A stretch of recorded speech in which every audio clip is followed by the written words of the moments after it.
schools. Can I speak to that really quick? Again, I'm the commissioner of the SIC. It's a 100-year-old NCAA conference of 14 HBCUs. We're adding Savannah State. They're going to come to our league in 2020. And we keep dancing around the issue of control, right? And funny thing about integration, right? If you look up the definition of integration and then assimilation, we have a funny way of executing integration in this country. How we execute it is give us your best and talented people, and then put their talents in the service of our institutions, not yours.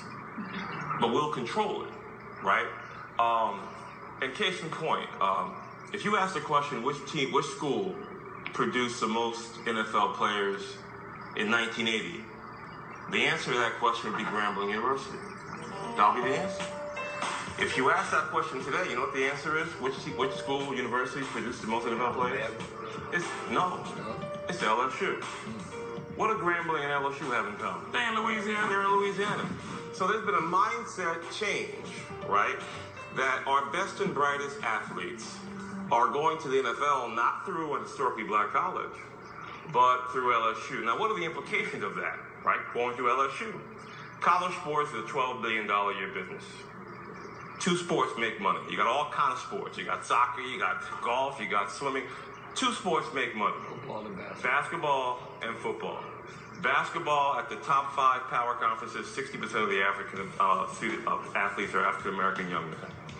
55% of the football players are African American young men. So again, $12 billion a year.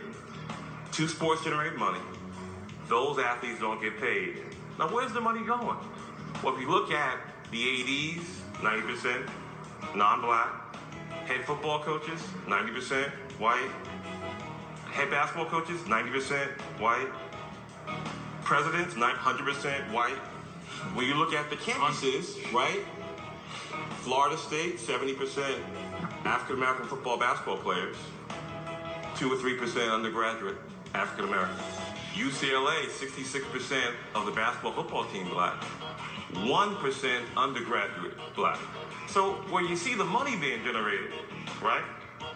It's African Americans everywhere to be seen. Where the opportunities that are byproduct of that money, which are jobs on campus, educational opportunities, you don't see any black people be seen. It comes back, Kane, to control, right? So when Grambling at our schools, we hire African American coaches and officials and referees, etc. I'll make one last point just to crystallize this. People talk about how Jackie Robinson integrated baseball. Right. And Jackie Robinson was my hero. What he did took a lot of intestinal fortitude. But it's inaccurate to characterize what he did as integrating baseball. He was assimilated into baseball. That was not integration. Because guess what? In exchange for one job, we gave up Negro League Baseball. Right. And by the way, Negro League Baseball was successful. You had black general managers, you had black coaches, you had black ticket takers. So in exchange for one job, right, we gave up ownership and control of an entire league. And we didn't get another managerial job until Frank Robinson in the 70s, 40 years later. So again, the red herring to me is, well, who's in control? They.